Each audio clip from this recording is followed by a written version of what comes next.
Well, my guest today is Francis Friedman of Time and Place Strategies Consulting, one of the country's leading experts in trade shows, conventions, and meetings. Welcome, Francis. Hi, thank you. Thank you for inviting me. I'm so thrilled that you're here. First of all, Francis, when we're dealing with overseas and international trade shows, what are the benefits of the company going into an overseas show? Well, certainly we want to look at what the brand strategy is, a global brand strategy for a company. And if you've been a domestic manufacturer and you want to go overseas, or even a service provider, going to a trade show as an attendee first will give you an opportunity to see what's being done in that market in the country where the trade show is being held. What about having an exhibit there, though, participating in a trade show? Many times the U.S. Department of Commerce or a state will bring a group to an international trade show where you will exhibit at that show. But my advice is, if you do not have your plans in place to actually sell product or to establish distribution, best for you to go first and see the show so that you can talk to people who are already in your business, get an idea of what distribution would be like, what pricing would be like, what manufacturing would be like, and then decide to go on a show.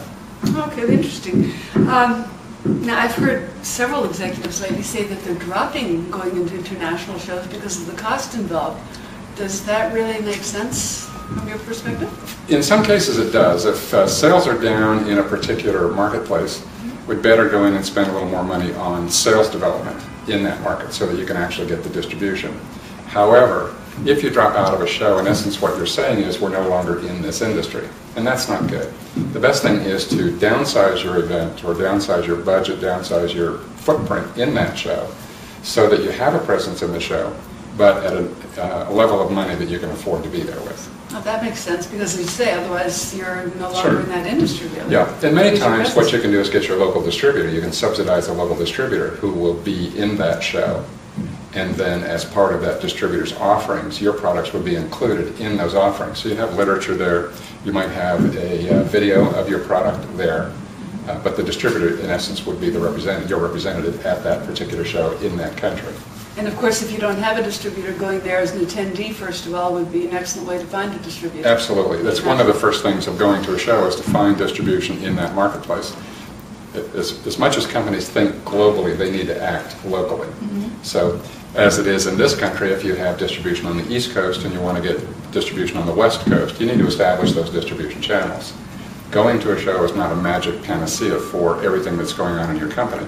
It's part of a coherent strategy. Yeah, you'd like to think that that would be the case. Wouldn't we all, though? But it's a coherent strategy that includes your web strategy, that includes your sales strategy, distribution, pricing, and everything else.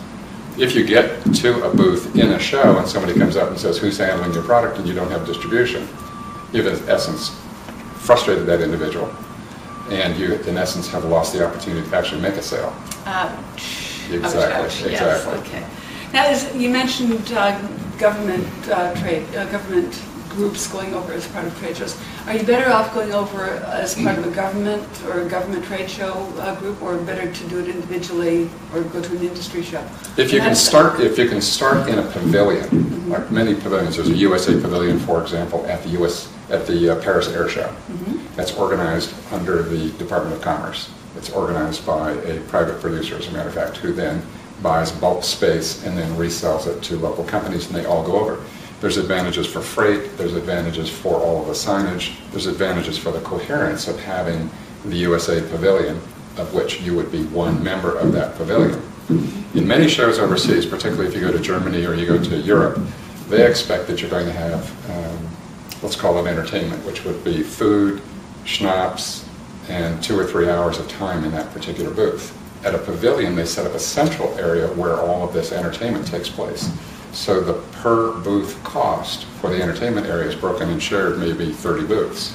So rather than having to have that in your own booth, which can be quite expensive, you can take a customer to a central entertainment area, feed them lunch, share a drink, and in Europe, in many cases, they serve alcohol in these areas. People don't get sloshed and drunk, but it's part of the culture over there. It's part of the culture. So that you can go over, have a glass of wine with lunch, and entertain your customer. The way customers are treated in international shows is a lot different than they are here. International shows are more related to relationships. So a customer might come in and spend an hour with you in your booth, whereas in the United States, it's much more, here's my card, Give me a few minutes of information about your product and I'll contact you after the show.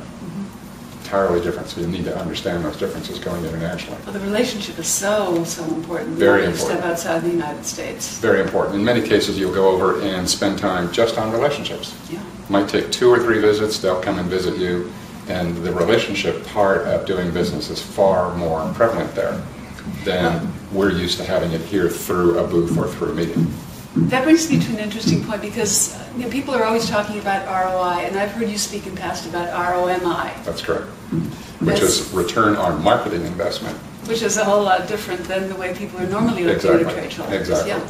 The financial aspects of ROI goes back historically to the machine days where I put $100,000 into a machine, it lowers my cost by 15%, I'm getting a 15% return on that initial investment.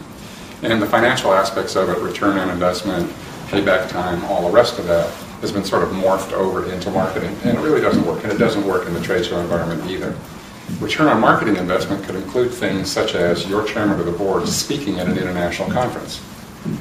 His speech, absolutely. His speech is picked up and gone globally. He's making or she's making a position statement about your company. How much is that worth? It can be worth a great deal. Exactly. And I think that's one of the things too people have to realize is that these days everything is viral globally. And absolutely. No time at all. Plus you've got tweets going on right off the floor. Somebody's sitting in a conference listening to your marketing director or your production manager or your CFO talking, and they're tweeting. So the reputation of your company, the positioning of your company, the fact that you are playing in this industry, all of those factors factor into why you're at a show and what you do at a show, assuming you have a show planned, already set up before you get there. Well, I guess one would hope so, wouldn't one? Well, you'd be surprised. How does one go about setting up that plan by any chance? You would be surprised. Many people think that if they go to a show, the show's going to do it for them. And that's not the case. You have to work a show just like you would work putting together a television commercial. Rehearse a script, the right players, the right people, the right orientation, the right logistics team. It is a serious business part of marketing, and it needs to be treated that way. And unfortunately, too many people think that if they just land at a show, end up in their booth, sweat dripping off their face, the show is going to do it for them. That's not the case. You have to work a show. Now, I hope I'm giving you a plug here, but that's part of what you do, right? Part of what I do is to help companies and help organizers create an event where the right seller and the right buyer end up in the same place at the same time and do business together.